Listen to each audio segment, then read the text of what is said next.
নমস্কাৰ মই মাজনী মোৰ অন্য এটা ভিডিঅ'লৈ আপোনালোকক স্বাগতম জনাইছো আৰু আমাৰ ঘৰত এতিয়া এটা সকাম এখন হ'ব মই হয়তো নেক্সট ভিডিঅ'ত আপোনালোকে গমেই পাব কি সকাম মই দি দিম ভিডিঅ' এটা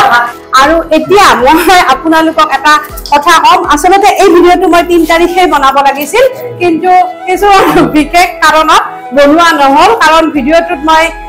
মোৰ ভতিজাক মাতিম গতিকে মোৰ ভতিজা এই কেইদিন অকমান ব্যস্ত আছিল তাৰ কিছুমান কাম আছিল বিশেষ সেইকাৰণে কিও সময় দিব পৰা নাছিল মোৰো 3 তাৰিখে বনোৱা নহল এতিয়া আপোনালোকে চাওকচোন মোৰ এই ব্ল্যাক কালাৰ যে পিন্ধি আছে ফটোখনত দেখিছেনে এইটো মোৰ ভতিজা আৰু কি কিমান ডাঙৰ হ'ল আৰু আপোনালোকে সবে গমেই পাইছে চাগে 3 তাৰিখে ডিগ্ৰীৰ ৰিজাল্ট দিছে আৰু কি ডিগ্ৰীত 73.5 মানে ফাৰ্ষ্ট ক্লাছত পাস কৰিছে এতিয়া তাক মই অকমান দেখাই দিও আৰু ভাবিলে কিছুমান কথা আচৰিত লাগে তাক কুলাত লৈছিলো আৰু আজি হি ডিগ্ৰী কমপ্লিট কৰিলে আৰু হি এইটোৱে মোৰ ভতিজা আৰু কিমান ডাঙৰ হৈছে দেখিছেনে ফটোখন আৰু এই মস্ত মানুহটো মুটকে উখ এতিয়া মুখে চাগে দাঙিব পাৰিব এতিয়া গতিকে তাৰ মুখেদি শুনকচোন হি কেনেকে ৰিজাল্টটো মানে কিমান পাৰ্চেন্ট পাইছে বা কি কৰিলে হি হেয়াৰ মুখেদি শুনক নমস্কাৰ মোৰ নাম দিজেশ বৰুৱা মোৰ 3 তাৰিখে গ্ৰেজুৱেচনৰ ৰিজাল্ট দিছে আৰু হয় খুৰিয়ে যেনেকৈ ক'লে মোৰ পাৰ্চেন্টেজ নিয়াৰ এবাউট 73% আছিল আৰু মোৰ গ্ৰেজুৱেচন সাবজেক্টটো আছিল জিওগ্ৰাফি তাত মোৰ অনাৰ্সও আছিল আৰু সেই ৰিজাল্টটো পাই পেলাই সুখী হৈছো বাৰু কিন্তু এক্সপেক্টেশন আৰু অলপ হাই আছিল 8 মান পালে ভাল আছিল তথাপিতো ঠিকে আছে আৰু এতিয়া মই কওঁ আপোনালোকক মোৰ গোটেই ফেচবুকৰ পৰিয়ালটোক হিয়াৰ কিছুমান সপোন থাকে সপোন চবৰে থাকে গতিকে তাৰো কিছুমান সৰু ডাঙৰ হয়তো বহুত সপোন আছে সেই সপোনবিলাক যাতে তাৰ পূৰণ হয় তাৰ কাৰণে যাতে আপোনালোকে তাক অকমান আশীৰ্বাদ কৰে মোক মৰম দিয়াৰ নিচিনা তাকো যেন মৰম দিয়ে আশীৰ্বাদ কৰে আৰু মই কৈছিলো নহয় সকামৰ এয়া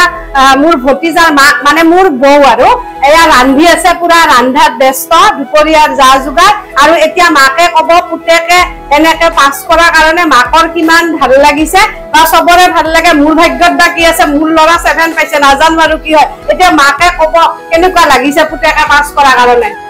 পাস কৰাৰ কাৰণে ভালে লাগিছে নম্বৰটো কিন্তু আজিকালি সমাজখনৰ পৰিস্থিতি লৈ চাই অকল নম্বৰে কাম নিদিয়েছোন চৰিত্ৰটোহে ডাঙৰ বস্তু নম্বৰটোতো আমাক এটা হেৰি মানে মাপকাঠিহে কিন্তু চৰিত্ৰটো কেনেকুৱা হৈছে কেনেকুৱা সৎ চৰিত্ৰবান পৰিয়ালৰ নাম ৰাখিছে নে নাই তেন হেতুহে আমাৰ কাৰণে ডাঙৰ বিষয় গতিকে চৰিত্ৰ যদি বেয়া হয় পঢ়া শুনাত নাম্বাৰ 1 হয়তো একো লাভ নাই তেনেকুৱা মানুহে কি সমাজ গঢ়িবলৈ নকওঁ বাৰু মোৰ ল'ৰা খুব ভাল কিন্তু আপোনালোকে আশীৰ্বাদ কৰক জানো সুচৰিত্ৰবান ভাল হৈ পেলাই সি সমাজ তথা দেশৰ পৰিয়ালৰ মানে আমাৰ পূৰ্বপুৰুষৰ নাম উজ্জ্বল কৰিব পাৰে সেইটো আশীৰ্বাদ বিচাৰো কিন্তু আপোনালোকৰ পৰা আৰু মোৰ এতিয়া বৌৰ কথাখিনি শুনিলে গতিকে সেইটো ঠিক মানে পাৰ্চেন্টেজ ডিগ্ৰী এখন সাৰ্টিফিকেট হয় কিন্তু শিক্ষাৰ মেইন পৰিচয় ব্যৱহাৰ হয় মোৰ মতে আপোনালোকৰ মতামত আপোনালোকে জনাব এতিয়া মই আজিলৈ ভিডিঅ'টো আই দিছো বাই বাই